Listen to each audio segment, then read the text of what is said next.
Doutora Alessandra, quero agradecer muito por ter aceito o nosso convite. Nós fomos ali ajeitando a agenda, até que graças a Deus deu certo, porque eu queria muito esse momento com você.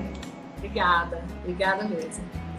Será um prazer e assim, sempre que precisar, estamos aí. A gente tem que andar juntos, né? Eu falo que a gente não consegue viver sozinho, né? Então a gente precisa muito um do outro e essa parceria né, de profissionais, de mães, de médicos, né, juntos e terapeutas é muito importante. Então eu fiquei muito satisfeita, né? Você é enfermeira e Sim. Eu fico aberta e assim, encantada por você ter vindo, né, nos procurar. Sabendo que a maioria das pessoas preferem deixar de lado ou não, vamos falar de outro assunto, né? E é um assunto que ele é muito sério e muito preocupante. Porque as pessoas, elas pensam que os autistas não crescem, que eles só vão ficar pequenininho e depois vão ser curados. Não é bem assim. E para isso, né, para que eles tenham essa melhora, eles precisam de muitas coisas que nós vamos falar hoje aqui, tá bom? É verdade, que bom. E quem é a doutora Alessandra Jacobi? Falei certo? Falou certo. Então, eu sou médica, sou pediatra. Depois de pediatria, eu fiz pós-graduação em psiquiatria. E, além disso tudo, que é o mais importante, eu acho, é que eu sou mãe de uma mocinha que tem autismo. E que hoje ela tem 13 anos. Então, ela está na adolescência. Então, eu acho que essa longa jornada aí, né, de descobertas, né? Então, assim, a descoberta do autismo, depois a descoberta do que fazer, como fazer, e tá ali 24 horas, né? E assim, nos engrandece muito, né? Nos faz a gente muito experiente, né? E como eu tive tantas dúvidas no começo, né? Porque pediatra, então assim, o desenvolvimento não estava vindo legal. Então, assim, a importância do pediatra nesse momento, né? Então, a importância, por exemplo, você mesmo que fala de amamentação. Então, assim, a amamentação é super importante. A amamentação, a criança tem aquele vínculo mãe e filho. Isso no autismo é difícil de existir. Então, a gente vê relatos de pais falando que amamentou e que foi legal e que o filho ficava olhando e algum tempo depois a criança começou, o bebê, né, no caso, começou com algumas dificuldades. Porém, uma coisa que eu, como pediatra, percebi na minha filha na amamentação, ela nasceu prematura. Então, as mamadas eram muito rápidas.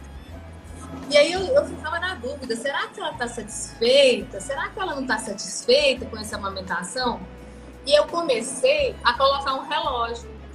E eu levei o relógio e eu ficava olhando. Então, assim, 5 minutos ela já mamava e já saciava. Eu falava, gente, será que ela tá cheia? Aí eu, né, pediatra, tinha consultório de pediatria, peguei a balança, levei a balança para minha casa. Falei, vou pesar essa menina, porque não é possível. Então, assim, desde então, ela já tinha a dificuldade realmente social. Aí, o que eu fazia? Eu pesava ela, eu dava o peito, e aí depois eu vinha com o copinho, com um pouquinho de leite, e tentava ver se ela queria mais. Aí eu percebi que ela estava saciada e estava ganhando peso. Bom, então não era isso. Mas fui observando e ela foi desenvolvendo. A parte motora do autista, a maioria da parte motora grossa, né, que a gente fala, normalmente é muito boa. Então, eles são aqueles meninos que a gente... Motora, explica para nós. Tá. Motora é, por exemplo, pular, brincar, subir. Então, essa parte motora, a gente não vê muita alteração no autismo. Só se o autismo tiver outras comorbidades, que não é só autismo. Então, ele tem autismo, mas epilepsia, ou ele tem autismo e outra doença genética. Aí sim, a gente pode encontrar alteração motora. Mas o autista, ele normalmente ele tem coordenação motora fina, mais prejudicada, e a grossa não tanto. Tanto que a mãe chega e fala assim, doutora, como que pode um menino ser autista? Ele sobe no sofá, ele escala as coisas para buscar, ele escala para pegar uma bolacha dentro do armário. Então, assim, você fala assim, mas como assim, né? O autista, a gente pensa o autista o quê? Aquela criança que fica quieta, parada, não faz nada e tá ali estereotipando o tempo todo, né? Que são aqueles movimentos que eles têm, de trás para frente, de trás para frente. Hoje, a gente já vê algumas crianças que não fazem mais muito isso. Então, a gente fica naquela dúvida, será que é? Será que não é? Né? Então, assim, é importante a gente perceber desde pequeno todas essas características. Então, o que acontece? A parte social é a mais prejudicada. E em qualquer classificação do autismo, tanto o autista leve, grave e moderado, sempre tem dificuldade social, sempre. Doutora, só para a gente entender então um pouco tudo isso que você falou agora nessa introdução, ó, a motora, então, desde os primeiros dias você percebeu que a mamada da sua filha era curta, mas como você é pediatra, observando, identificou que o crescimento, o desenvolvimento, o ganho de peso estava adequado. Então, ok. A motora, a gente consegue perceber quando? Depois de quando começa a engatinhar, mais velho um pouquinho? Isso. Então, por volta, né, a criança, ela começa a engatinhar por volta de 9 meses. Tem algumas crianças que até andam com 9 meses, é raro, né? Mas a gente sabe que até 1 ano e 8 meses é normal. Então, assim, a parte motora, a gente não percebe muita dificuldade neste momento. Porque a gente sabe que quando entrar na parte de alfabetização, tem muita dificuldade motora na escrita. Então, a gente percebe essa dificuldade. Então, o que acontece? Com 8 meses, então você não consegue observar muita coisa. Porém, quando você começa a parte social, então com 9 meses, a gente fala para a criança assim, dá tchau para a vovó que ela tá indo embora, a criança dá tchau. A criança que tem autismo, ela dá tchau ao contrário, ou então ela não dá tchau. Então assim, você já começa a perceber com 9 meses, epa, tem alguma coisa diferente. Ou então você vai brincar, por exemplo, de colocar lá a fraldinha em cima do bebê e vai puxando a fraldinha, vamos brincar de put. E a criança não tem reação nenhuma. Então você já fala, epa, alguma coisa está acontecendo também de errado com o meu filho. Então eu já tenho que já buscar, né, ajuda. Então assim, nós estamos falando de coisas que estão acontecendo que a criança não tem nenhum ano. Sim. Então olha o tanto que dá para perceber, tantos detalhes, né? Então a gente tem que ficar atento. O pediatra é obrigado a ficar atento aos pacientes. E o pediatra, ele faz uma avaliação que chama MCHAT, que é uma avaliação que ele vai ver a criança menor e se ele perceber que tem várias características das perguntas que ele fez para o paciente, ele vai encaminhar o paciente para o psiquiatra ou para o neurologista, que são as duas pessoas que podem fechar o diagnóstico do autismo. Entendo. Doutora, quando fala levar ao psiquiatra, tem um peso, não tem? Complicado. Mas tanto que quando eu fui, né, levar minha filha no psiquiatra, eu falei, primeiro eu levei num monte de neuro, né? A gente leva no neuropediatra, não, vamos levar no neurologista, psiquiatra não, né? A gente tem aquele tabu, então assim, tem melhorado muito, né? E a gente sabe que o psiquiatra, ele tem uma experiência boa na residência e, né, na formação da psiquiatria infantil em autismo. Então, o psiquiatra, ele lida bem com isso, né? Então, quando eu cheguei a levar a Sara no psiquiatra, ela já estava com quase 4 anos. Até então, eu tinha levado em neuro, pediatra, mas assim, né, psiquiatra, vamos esperar um pouco, né? E foi assim, foi a solução, assim, dos meus problemas, porque eu cheguei no psiquiatra, ele já me orientou como começar a rotina, já me orientou em relação a medicações, no caso dela, que é uma autista grave, né, que tem autoagressão. Então, e aí eu comecei a perceber que realmente eu estava naquele caminho certo. E um dia, eu conversando com a terapeuta da minha filha, ela falou, nessa época eu estava morando em São Paulo, ela falou assim, Alessandra, por que você não faz psiquiatria? Eu falei, nossa, psiquiatria? Nunca pensei. Aí ela falou, olha, se eu fosse você, eu fazia psiquiatria e mudava para o seu estado, que é Goiás, onde você tem sua família, tem sua casa, então eu voltaria para lá e tentava montar alguma coisa, né, voltada para o autismo. E assim eu fiz. Então, eu fiz psiquiatria, né, fiquei no ambulatório da USP de São Paulo, no ambulatório Proteia, fiz na Santa Casa de São Paulo, fiquei na AMA, fiquei uns 6 meses na AMA fazendo estágio, acompanhei todos os congressos que tinha naquela época que eu estava lá.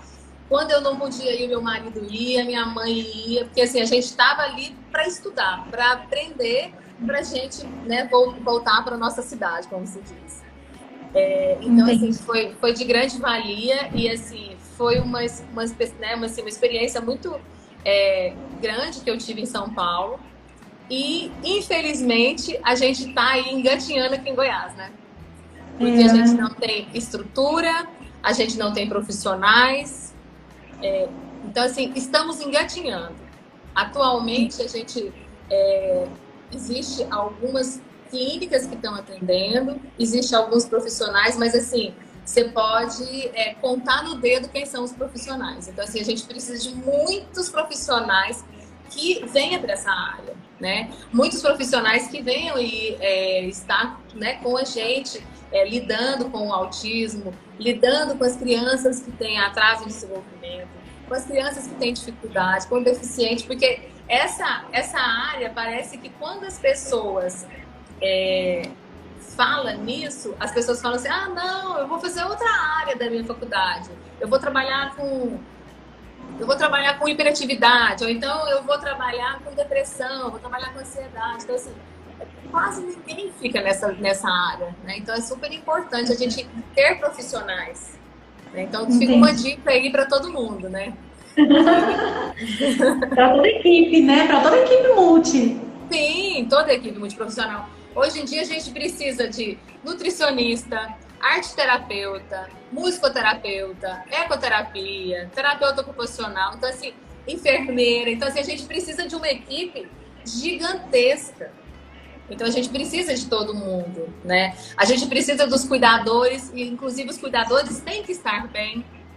Não adianta eu ter um paciente e eu não olhar quem está cuidando dele. Se é a mãe, se é o pai, ou se é o avô, ou se é a avó, ou se é uma cuidadora, uma empregada, aqui, uma babá, né, que tá ali com esse menino também. Então, assim, a gente tem que ficar muito atenta a tudo isso. É muita coisa envolvida. Não é tão simples como as pessoas pensam, né?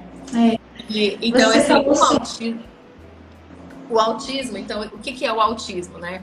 O autismo é uma alteração, né, do neurodesenvolvimento. Então, é aquela criança bebê que nasceu e começa a ter alterações do seu desenvolvimento. Ele não vai desenvolver como outra criança.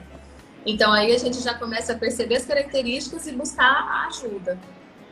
Então, uma criança que ela começa a desenvolver diferente. Sim, é importante a gente entender bem quais são essas diferenças, até mesmo para que a gente consiga identificar. Mas antes, eu quero muito que você nos ensine como eu, mãe, posso identificar nessas diferenças com relação ao autismo.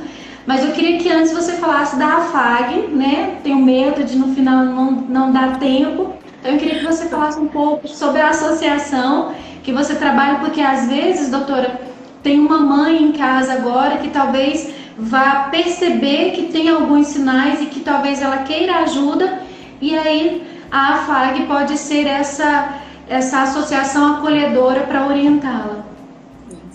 Então, nesse momento, devido à pandemia, né, nós não conseguimos ter as terapias na FAAG. Então, a gente não está tendo as terapias que a gente estava tendo habitual, as terapias dos meninos. A FAAG é uma associação dos pais e amigos dos autistas de Goiás. Escreve AFAAG, a FAAG. A sede nossa, ela fica na rua 45, quadra 45, lote 22, da Residencial Santa Fé, em Aparecida de Goiânia. Eu vou falar o telefone de lá. 32 56 76 53. A FAAG é uma associação que a gente acolhe as pessoas, orienta a família para que essa família fique um pouco... A Rosalina até escreveu ali, a FAAG. Obrigada, Rosalina. A gente está ali para estar apoiando aquela família. Infelizmente, até este momento, nós não conseguimos nenhuma ajuda do poder político, do poder público. Então, a gente não consegue ter atendimentos, ter terapia devido a isso. As terapias que a gente estava tendo, que seria dos irmãos de autista, dos pais de autista, eles eram por profissionais voluntários. Então, devido à pandemia, não teve como a gente manter, né? Logo teremos isso. A gente faz vários encontros, né? Várias palestras, a gente faz seminários. Então, assim, o intuito... Olha o Carlos chegando aí, o Carlos é do grupo de Asperger. Então, assim, esses encontros, né, é para a gente estar acolhendo a família mesmo. Porque, infelizmente, a gente não consegue fazer as terapias com essa população. Entendo. Não, que ótimo. Então, pessoal, se você perdeu, acha fácil também na internet, né, doutora? AFAAG, procura. Hoje não está tendo atendimento presencial, mas consegue ter algumas orientações, né, doutora? Ligando lá. Mas então, a doutora Alessandra já nos explicou aqui sobre um pouco do autismo. Doutora, então o problema é no gene. Então a criança ela já nasce com esse gene, ele desenvolve. E aí o que acontece? Esses pais que vão ter um segundo filho, um terceiro filho, em toda essa gestação, pode acontecer esse risco de nascer com o gene do autismo? Pode. A chance de você ter um filho com autismo e vier a ter outro filho é 80%. É uma chance alta. Então, muitos, né, estudiosos, cientistas, orientam que as pessoas não tenham outro filho. Mas isso dói. Né? Falar isso dói. E às vezes as pessoas me perguntam: nossa, mas você tem a Sara que tem 13 anos e depois você teve a Lara que tem 10 anos, né? Então, a gente sabia do risco, mas resolvemos tentar. Então, é muito importante, eu acho que a primeira coisa a gente tem que colocar nas mãos de Deus, né? Você como evangélica e eu também, a gente sabe disso, né? E que a gente tem que ter propósito na vida. Então, assim, que seja a vontade de Deus, eu acho que é por aí, mesmo sabendo dessa chance alta. Então, eu acho que quando o pai, às vezes o pai e a mãe, eles chegam para mim e falam: doutora, e agora? Eu tenho outro filho ou não? Eu falo: você tem que pensar bem, porque pode vir com autismo. Mas é super importante que você, né, que você, o seu marido, a sua família, saiba que vocês que vão decidir isso. É uma coisa muito difícil, sabe? Falar sobre isso. Mas eu tive, né? É muito difícil. É muito difícil. E até uma coisa que é muito difícil, que a gente que tem outro filho que não é autista, eles também sofrem porque eles têm medo de casar com uma outra pessoa e também ter um filho autista. Então, olha o sofrimento que tem o menino por ser autista, a irmã que tem medo de ter autistas, né? De ter filho autista. E, então, assim, é uma necessidade de apoio da família, de suporte, porque a família adoece. Então, assim, o que eu já peguei de famílias que a irmã se automutilava porque ela não conseguia compreender aquele irmão e ela tinha que cuidar do irmão, porque os pais tinham que trabalhar. Então, assim, a gente na psiquiatria, a gente pega muitos casos, né, dessa forma. Por isso que a FAAG tem, né, a gente estava fazendo grupo de irmãos, porque eu acho que a gente tem que acolher esses irmãos. E às vezes, quando você tem um filho autista, você dedica tanto para aquele seu filho que você esquece o outro ali de lado. Ah, ele tá bem, ele tá indo bem na escola, então vamos deixar. E aí a gente tem que pensar assim, e depois? Como que vai ser depois? Então, assim, a família tem que ser muito sábia.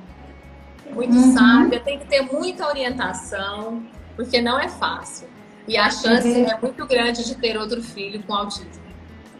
É verdade. Doutora, então, vamos tentar aqui, de uma forma assim, bem prática, para as mães que estão em casa. Então, olha, o bebê nasceu, você conseguiu perceber que no caso da Sara, as mamadas eram curtas, então foi um ponto. Eu poderia dizer, doutora, que essa observação de mamadas curtas, ela vai se encaixar em todo, em algum, ou foi apenas uma coincidência com a Sara? Não. A gente não tem nenhum relato disso. Foi uma coisa minha. As mães falam que muitos desistem de amamentar porque os filhos não têm esse afeto, né, de ficar olhando para a mãe, de ficar ali esperando. Então, tem essas dificuldades. A gente sabe que isso sim é comprovado. Agora, essas mamadas rápidas, eu acho que nenhuma mãe ainda teve a ideia de colocar um relógio e olhar igual uma mãe que era pediatra, não. É uma coisa pra gente se pensar, né? Ó, você que tá mexendo com a amamentação, é uma coisa pra gente tentar fazer algum trabalho, né, relacionado a isso. Verdade. Mas, eu atendo mães que já amamentaram os meninos autistas até 3 anos de idade. Conheço mãe que nunca conseguiu amamentar e conheço mãe que conseguiu amamentar por volta de 1 ano e depois parou de amamentar. Mas a gente sabe que esse olhar de uma criança que amamenta, de olhar para a mãe, de se sentir prazer daquele acolhimento, é diferente. Isso é comprovado, é diferente. Entendo. Então aí o bebê cresceu, ele tá ali com 9 meses, a parte motora a gente também já consegue observar alguns sinais, que são... Então, ele já tá engatinhando, né? Ele já sentou, ele já tá engatinhando porque ele não tem essa alteração. Só se for algum autista que tem alteração genética de outra doença. Então o autista, ele engatinhou, ele andou e agora ele não está falando. Então, o meu menino, ele tá com 1 ano e 8 meses, quase 2 anos, e ele não consegue falar nem 2 palavras. Então, eu já tenho que ficar, atenta. Ele não está falando. E ele também não está comunicando e nem olhando para mim. Então, é aquele menino que tá ali e que eu tô lá chamando. José! José! E ele... né, não está entendendo o que eu estou falando. Então, ele não está atento aos meus comandos. Então, é aquela criança que eu falo, a Laurinha tá mandando eu te amo, eu também, Laurinha. Então, assim, a gente tá lá com aquela criança e ele tem a dificuldade de falar e dificuldade de olhar. E às vezes eu penso assim, será que ele é surdo? Ele não está me escutando. Por que ele não está me escutando, né? Então, o que a gente faz? O ideal é a gente perceber essas características de isolamento social, falta de olhar, dificuldade de fala, e aquela criança que você vai lá perto dele e que ele tá lá montando os lápis um em cima do outro, ó. Ele tá pegando os lápis, né? Então ele tá pegando os lápis. Às vezes ele pode colocar um atrás do outro, ou às vezes ele pode colocar por preferência de cores separado, ou às vezes ele tá pegando um carrinho e vai virar o carrinho e tá rodando a roda do carrinho. Ou às vezes ele tá lá com o papel na mão e tá soprando o papel. Então ele vai soprando. Então ele não está se contactando comigo. Então, se eu estou chamando meu filho, ele não olha, ele não fala, ele não interage, ele age como se fosse surdo. Então, eu tenho que levar meu filho num pediatra. O pediatra vai fazer a avaliação. O pediatra olhou, percebeu que tem algumas coisas diferentes, vai encaminhar para o neurologista ou psiquiatra. E aí a gente vai começar a criar, né, os exames desse paciente para a gente ver aonde está essa dificuldade. Então, será que o paciente realmente é surdo? Então a gente vai fazer a avaliação da audiometria. Uma coisa que ajuda muito pra gente hoje em dia é que a gente faz o Bera, né, na maternidade. O Bera não, o teste da orelhinha. Então isso facilitou muito pra gente, porque às vezes eu já pego uma criança que fez o teste da orelhinha assim que nasceu, né? E depois ele repetiu antes de 1 ano de vida. Então assim, eu já fico mais tranquila que essa criança não tem surdez. Mas eu já peguei criança no meu consultório de 4 anos que não falava, não ouvia, e eu pedi o exame de audiometria e do Bera, e que a criança é surda e tinha o diagnóstico de autismo. Nossa! Então assim, é muito sério. Então é muita responsabilidade e a gente tem que investigar primeiro a surdez. A gente precisa investigar isso, é importante. Então, o teste da orelhinha é super importante. Entendo, doutora. Então, assim, só para a gente entender, todo pediatra, ele consegue fazer essa avaliação ou ele observa que tem algumas alterações e aí ele prefere já passar para um neuro ou para um psiquiatra? Quando é que o pediatra passa a bola? Então, vai depender muito da experiência do pediatra. Tem pediatra que já tem uma experiência melhor com autismo, né, que já conhece bastante. Então, provavelmente, com 1 ano e 8 meses, ele consegue estar indicando para o neuropsiquiatra. Então, assim, eu já estou pegando crianças de 1 ano e meio no meu consultório. Então, a gente consegue já identificar algumas das características. E eu pego muito no consultório irmãos de autismo. Então, o menino tem autismo, o irmão está começando com atraso no desenvolvimento, a mãe já leva e a gente já começa as intervenções. Sim. Então, isso acontece muito. Entendo. Mas o irmão mais velho, não que ele tenha alguma doença em si, é a dificuldade no desenvolvimento, mas por causa do convívio e tudo o que acontece, né? É todo um conjunto, né? E, assim, por exemplo, às vezes a pessoa tem um filho e os outros 2 filhos também são autistas. E outra coisa também, às vezes a gente atende o paciente e aí você começa a conversar e a mãe fala assim: nossa, o meu pai fez matemática, ele é um grande matemático e realmente ele tinha essa dificuldade toda, mas meu pai conseguiu vencer na vida, ele formou, ele casou, ele tem família. Então esses daí são os casos do autista leve, que eles conseguem sobressair, né? Eles conseguem viver uma vida normal. Então a gente às vezes começa a pegar isso também no consultório. Então assim, a gente, né, percebe que realmente é uma doença, né, vamos dizer assim, que é hereditária.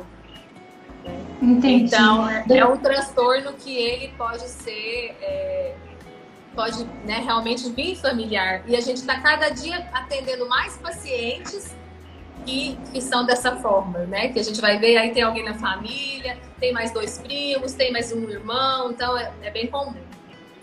Aí Aí vamos lá com o menino de 2 aninhos. Então o menino tem 2 anos, não fala nada. Sim. E aí eu falo para a mãe, vamos colocar ele na escola? Aí essa criança vai para a escola. Aí ele chega na escola, ele não consegue brincar com os outros amigos, ele fica só no cantinho dele, ou então ele é agitado demais e quer passar na frente de todo mundo, quer brincar com todo mundo. Então, aí, ó, o Gabriel tá falando que o avô, parte do pai, era autista. Então, assim, a gente vai conhecendo, realmente vai buscando tudo isso. Então, assim, é muito interessante porque as professoras começam a perceber. Então, às vezes elas chegam para o pai e falam assim, olha, o seu filho tá diferente, não quer brincar muito com os outros meninos, ele quer ficar só lá na areia. Então, ele não está interagindo muito com as outras crianças. E aí é o momento que eu brinco que o professor é o pulo do gato do autismo. Porque eu brinco muito isso. Porque, assim, o professor, ele sabe muito. E ele é muito sábio, né? O professor, ele é professor dos professores, né? Então, a gente tem que confiar muito neles. E aí eu brinco isso, sabe? Que eles... Então, assim, as mães, quando colocam o filho na escola, já pode ficar atento e realmente, o que o professor falar, confia no seu professor e vai atrás, né? Leva o filho no médico, porque alguma coisa está acontecendo. Doutora, e aí eles têm muita dificuldade, então, de adaptação social na escola. Entendo. Me corrija se eu não tiver compreendido da maneira correta. Então, essa criança, 2 anos, ela foi para a escola, ou mesmo dentro de casa, ela vai ter momentos de isolamento, ela vai querer ficar sozinha, mas também vai ter momentos de hiperatividade. Porque, assim, existe vários tipos. Existe o autista que é mais quietinho e existe o autista que ele é hiperativo. Então, por isso que confunde muito. A criança com hiperatividade, normalmente, ele não tem dificuldade social. O hiperativo. O autista que é autista e hiperativo, porque a gente sabe que o autismo, ele vem com 2 a 3 comorbidades associadas ao autismo. Eu brinco assim, eu falo assim, o autista nunca vem sozinho, ele sempre vem com um pacotinho de coisa junto. Então a gente tem que ficar atento.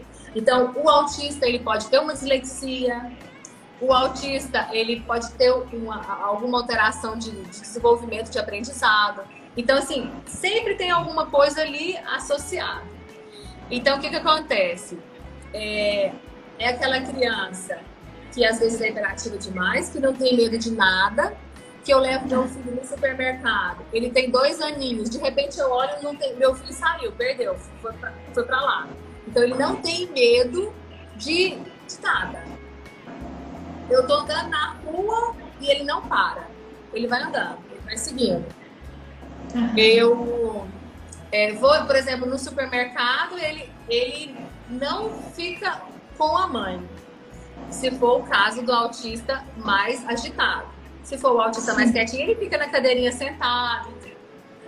Uma coisa também que a gente percebe muito na idade de 2, 3 anos é birras. Então, eles têm muitas birras, né? Que a gente fala birras. Por quê? Porque eles não compreendem. Então, assim, eu tô ali, tô naquele movimento, aquele barulho que me incomoda, que eu tenho alteração sensorial.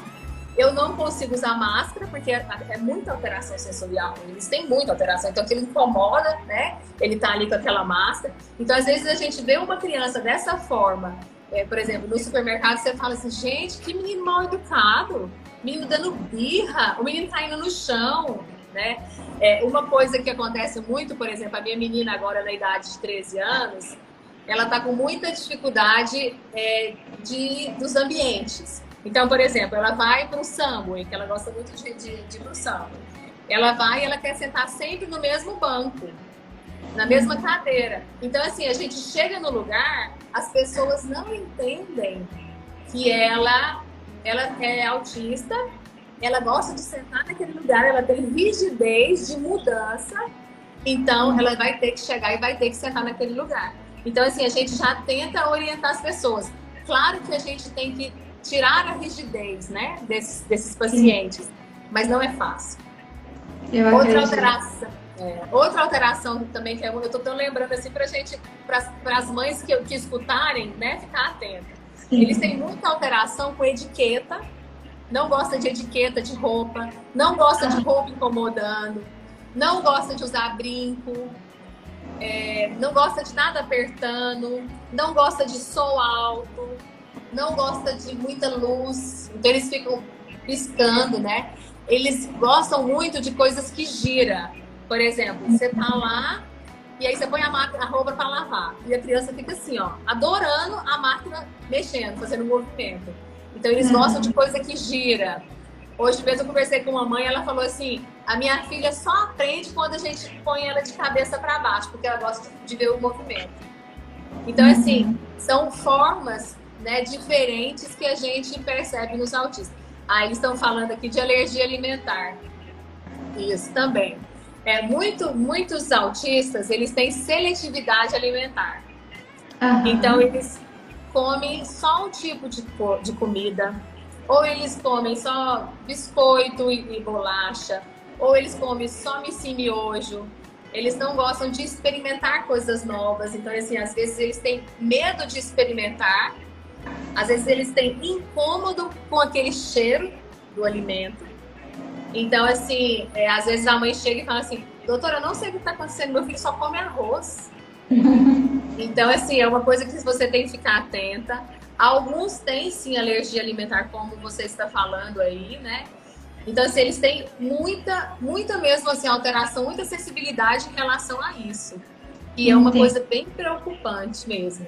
No autismo é essa parte, porque leva muito a anemia, a ter outra doença, né? Então, assim, pouca vitamina ou alguma vitamina que faz mal. Alguém está falando de dificuldade com carne, tem dificuldade com carne no começo. Algumas crianças têm realmente, tem umas crianças que não gostam de carne, realmente não comem. Doutora, então, para a gente entender também sobre o tratamento. É difícil, é doloroso? Como que é para os pais? É muito caro? O SUS cobre? Será que a gente consegue? Então vamos lá. Então o que acontece? Aí a gente tem aquele menino, né, que tá lá na escolinha, que não interage com os meninos, e aí eu levei na médica, a médica falou, olha, você tem que levar seu filho para fazer um acompanhamento multiprofissional. Aí complica, por quê? O terapeuta, ele cobra em uma sessão de 200 a 250 por hora. E quem tem condição de bancar isso? Ninguém. E aí, a médica fala assim, olha, o seu filho, para ele melhorar, ele tem que fazer 20 horas, no mínimo, semanal de terapias.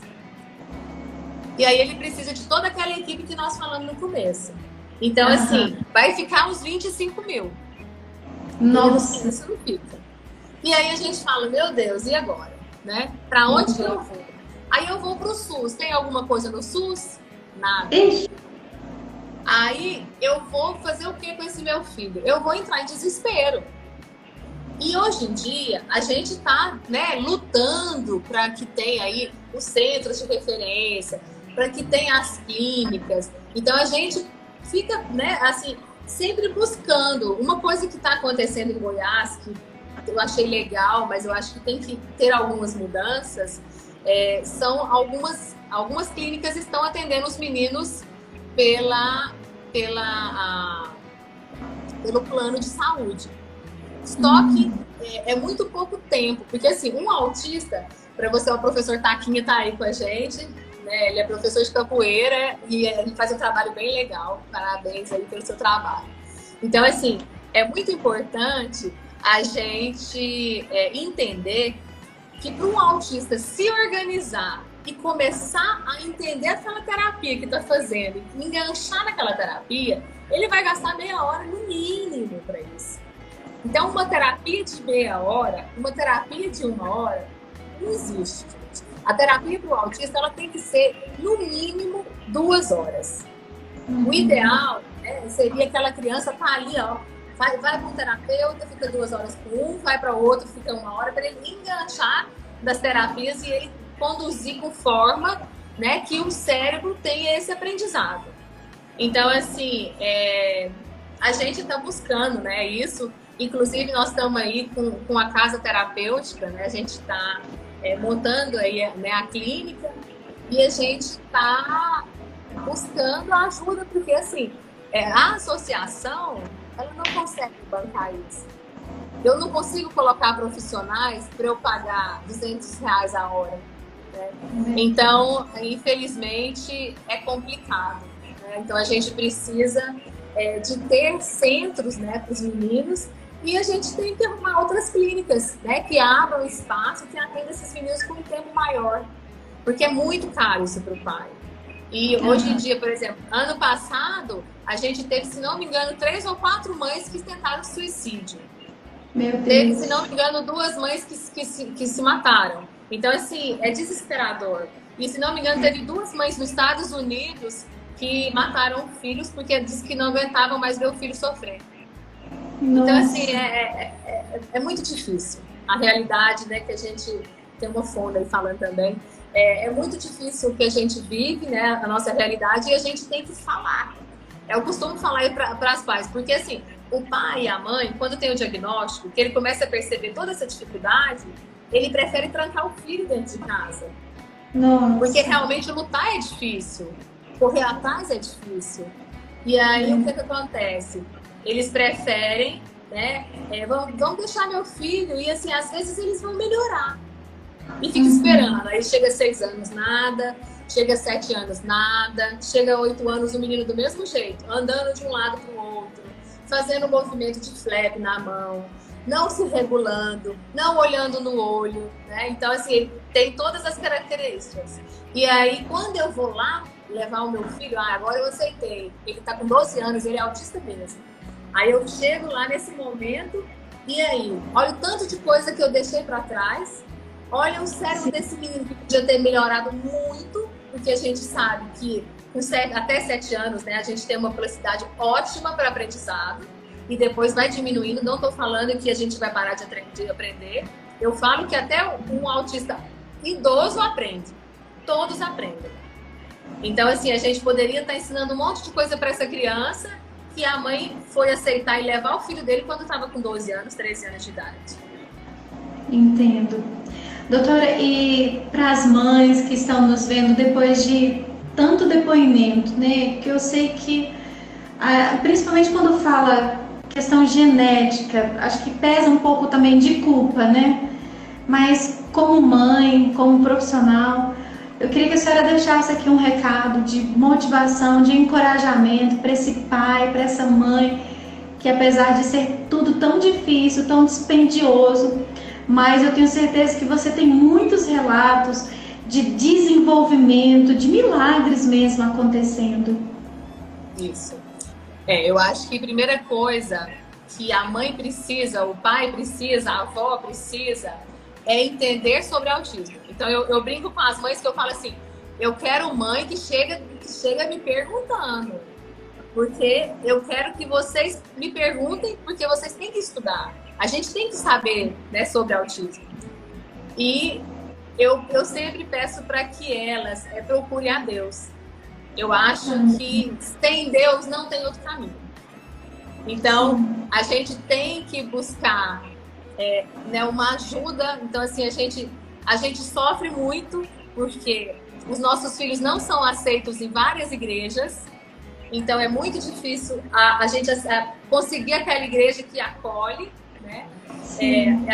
Então, assim, a gente já tem todo esse problema, né? Então, a gente já tá com raiva porque eu tenho um filho especial que eu não era para ter. Eu queria aquele filho normal. Depois, eu vou frequentar a sociedade e a sociedade não me quer porque eu sou mãe daquele filho especial. Então, eu não posso levar meu filho numa igreja porque todo mundo começa a me olhar. Então, eu falo que procure, né? Procure a Deus, procure uma igreja que o pastor abraça essa nossa causa, que é super importante. Sim. E junte com outros pais. Então, vá para associações, vá para encontros de pais, porque isso nos tranquiliza, isso nos ajuda. E nunca desistir do filho, nunca. Sempre acreditar. E todos os ganhos, por mais que o ganho seja pequeno, é um ganho. A pessoa sempre vai aprender, sempre. A gente tem que acreditar nisso. Sim. Então, assim, eu acho que é muito importante, né, as pessoas pensar nisso. E, assim, que as famílias ajudem, porque a grande maioria dos pais, eles se separam. Então, as mães vão embora e vai ficar com os filhos, os pais abandonam e montam uma outra família. Então, assim, fique junto, né? Eu acho que é difícil, mas tem que estar junto a família. A família Sim. É muito importante. Né? Essa rede de apoio, amigos, família e toda a equipe, realmente, sem dúvida, faz toda a diferença na hora de todo esse processo tão árduo. Mas, doutora, acabou o nosso tempo. Passa muito rápido. Nem falamos de medicamentos. A gente sabe que, mas a parte mais importante você falou, que é sobre as terapias, né? E principalmente para os pais entenderem que a terapia ela é a longo prazo, né? E aí tem o medicamentoso também, mas só para a gente falar rapidinho de medicamentos, pelo menos um medicamento de alto custo se consegue nas farmácias de alto custo? Sim, existe para autista, existe 2 remédios, risperidona e aripiprazol. Não existe outro remédio, então só existe 2. O remédio vai curar o autismo? Não, ele não vai curar. Ele vai melhorar um pouco a agressividade, as estereotipias, a agitação. Então, assim, por isso que eu brinquei de remédio. A gente não tem remédio para autista, né? O que a gente tem é terapia. E as pessoas precisam compreender isso. Sim, entendo. Mas esses medicamentos é de fácil acesso ou é de alto custo e o SUS fornece? Fornece. O SUS fornece, sim. Esses 2, a gente tem a risperidona. O Aristab para o autismo não é fornecido. No Juarez Barbosa, não. Só a risperidona. E a gente sabe que algumas crianças não adaptam por causa de aumentos de hormônios. Então, às vezes, a gente tem que indicar o outro remédio. E o outro remédio, ele custa quase R$200. Então, fica pesado para a família. Então, a gente tem que ter essas mudanças e a gente tem que correr atrás de políticas públicas. Sim, com certeza.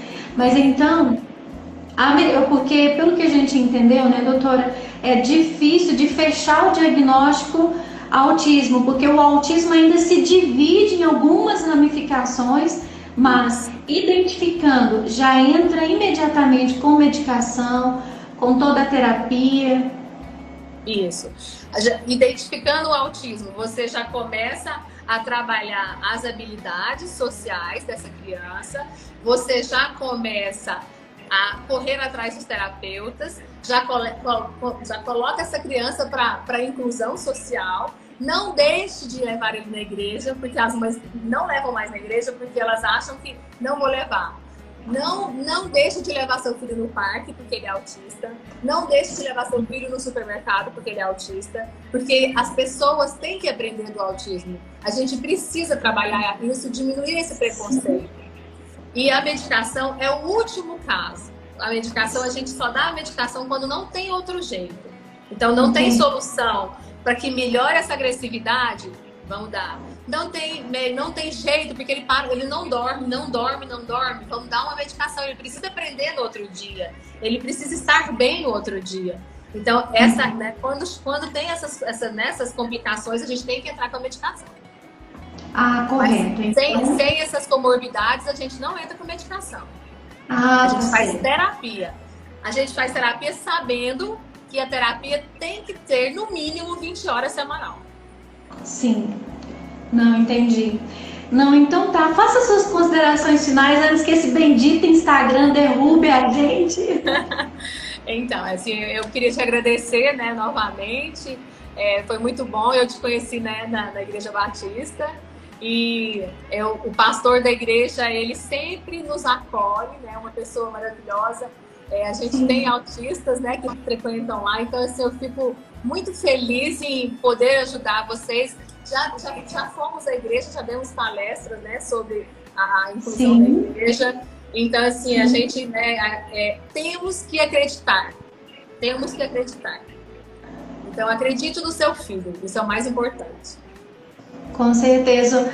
Nós não falamos da grande conquista que é o símbolo do autismo em alguns locais públicos, que eu acredito que pelo menos quando a pessoa vê aquele lacinho colorido, já pensa, não, né? O que é? Pelo menos já traz essa curiosidade e traz essa inclusão um pouquinho melhor do que antes, né? Isso é verdade. Então a gente tem aquele símbolo, né? Que é o símbolo do autismo, que é um quebra-cabeça. Por quê, né?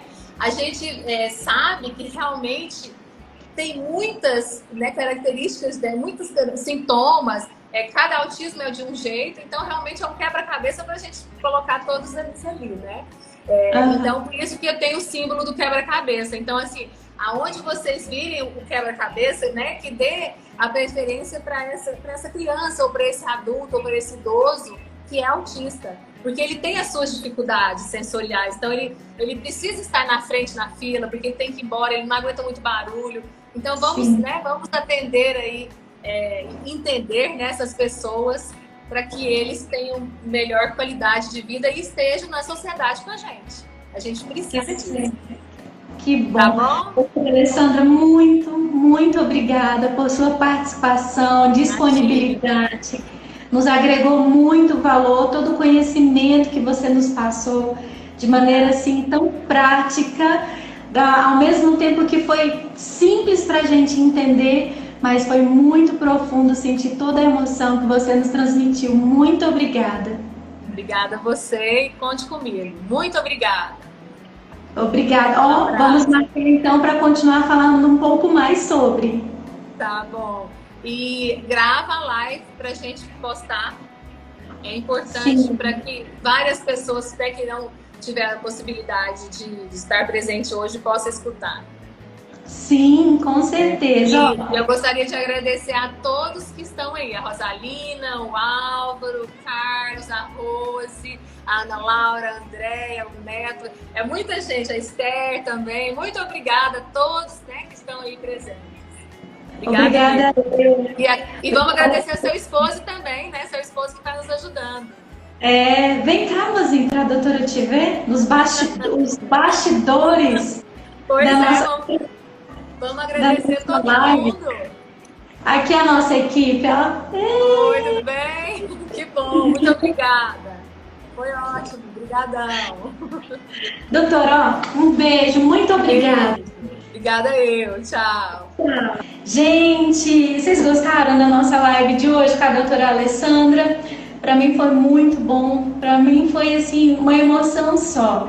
Infelizmente ainda precisamos correr atrás, na verdade, para incluir não somente os autistas, mas tantas outras crianças, jovens, adultos que também têm alguma limitação, as pessoas que não podem ouvir, falar, ver, realmente trazer a inclusão de todos para a nossa sociedade.